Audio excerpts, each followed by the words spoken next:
സൂത്രൻ എവിടേക്കാടോ കല്ലൊക്കെ ഉരുട്ടിക്കൊണ്ട്? ഗുഹ അടക്കാനാ. താൻ പുള്ളിയെ അറിയുമോ? കടിയന്റെ അമ്മാവനാ. മൂക്കത്താ ദേഷ്യം. കടിയന്റെ ഒക്കെ ദേഷ്യം രണ്ടിഴി ഇടിച്ചാൽ തീരും.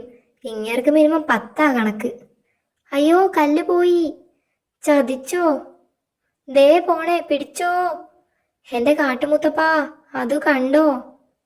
ഹുയ്യോ, അമ്മാവൻ വീണു. കടിയന്റെ അമ്മാവൻ വീണു. വല്ലതും പറ്റിക്കാണുമോ? ഹേയ്, പാറക്കല്ലിടിച്ച് കുഴിയിൽ വീണതല്ലേ, ഒന്നും പറ്റിക്കാണില്ല.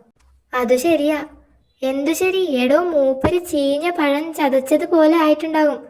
ശരു, ഈ പ്രശ്നം തീർക്കാൻ താൻ സഹായിക്കണം. ഞാനോ? ആദ്യം അങ്ങേര് ചത്തോ എന്നറിയണം. താനൊന്ന് പോയി നോക്ക്. ചത്തിട്ടില്ല. കടിയന്റെ ഗുഹയിൽ എത്തിയിട്ടുണ്ട്. ഇച്ചിരി പരിക്കുണ്ട്. താൻ വാ. താൻ ചെന്ന് മൂപ്പരോട് മാപ്പ് ചോദിക്ക്. ഞാൻ സൂത്രനോട് ക്ഷമിക്കണമെന്ന് കാലിൽ വീണ് പറയണം. കടിയന്റെ അമ്മാവൻ മാപ്പ് തന്നാൽ ഞാനും അകത്ത് വരാം. സൂത്രനോട് ക്ഷമിക്കണം. ഡും. അയ്യോ, അമ്മേ. കടിയൻ. ഞാൻ മാപ്പ് ചോദിച്ച് കാലിൽ വീണു. അതാ പ്രശ്നമായത്. അമ്മാവന്റെ കാൽ കല്ലിടിച്ച് ഒടിഞ്ഞിരിപ്പായിരുന്നു.